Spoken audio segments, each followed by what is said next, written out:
Welcome back to the channel, everyone, and if you've been following along and you saw the short the other day, you will know that I've been working on a bit of a video with the RX 580 8GB and the GTX 1060 6GB. Now, these are the cards that I used for the video that we're watching right now, or that you're watching and that I'm in, but this is the MSI RX 580 8GB Armor Edition. This is a non-overclocked version of the RX 580. It is running at the reference clock speeds, and quite honestly, this is probably one of the weakest RX 580s, so anything other than this one may actually give you better results.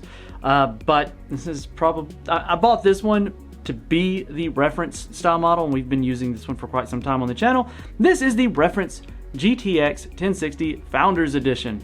Now, it is running at its spec, so I didn't do anything different here, but these are very representative of the cards that they are.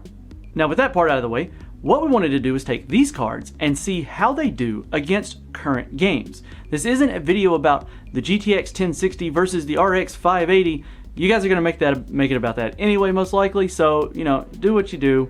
However, my idea here is that it's not really to take these grandpas and put them against each other and make them fist fight in the old folks' home. It's rather to see what they can still do with modern games coming out and things getting more intense and the market being completely jacked up and you not being able to get any kind of new cards right now without spending or getting, you know, refinancing your home or selling your car. Truth is, there's probably still a lot of people using these. In fact, on a recent poll that you guys took part in, we found that quite a few people watch this channel still are using the RX 580 8GB. And there's still quite a few using the 1060 6GB. And probably about half of you that responded to the thing just want to know what other people had.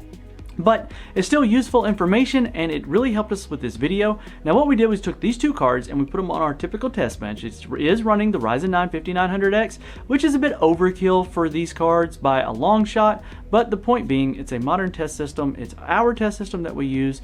And it doesn't, neither one of these cards get any faster because of it, but it does keep it from being any kind of limitations on it. Chances are somebody running these cards may be running an older system still, or they held onto their card and upgraded their system. Who knows? But the point being, the cards will not be held back by the system, so we're going to see the full potential of the cards against these newer games.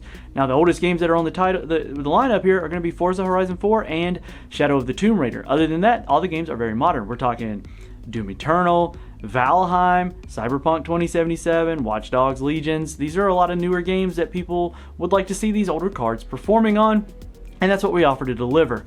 Now, rather than going through the list and talking about each one and just reading it out to you, we put the results in a short video format, and you're going to watch those. If you need to pause it, take a quick look at it. It's really only 2 cards on each game, so it shouldn't take you too long to get through there, and then we'll get to the wrap up.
Well, folks, there you have it. That is the RX 580 8GB and the GTX 1060 6GB up against some of the latest games to see how they perform. Now, the performance was actually pretty good across the board.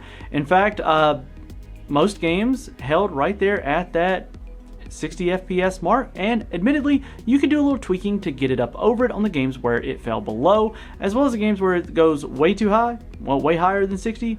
You could either enjoy the higher frame rates, or you could up the quality settings, because both of these cards have enough VRAM right now to handle that 1080p mark without any kind of problem. So one card, an RX 580, does do a fairly good job. It held up pretty good. The 1066 gig also did a fairly good job, and it held up. Now, make of that what you will. One card is newer than the other, so it is what it is.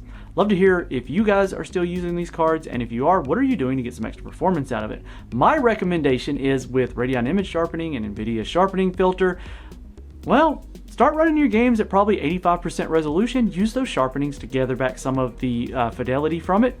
And, well, enjoy a boost in frame rates until we can buy a new graphics card. So, if you're still using these, let us know. If you've ditched them, well, let us know what you upgraded to.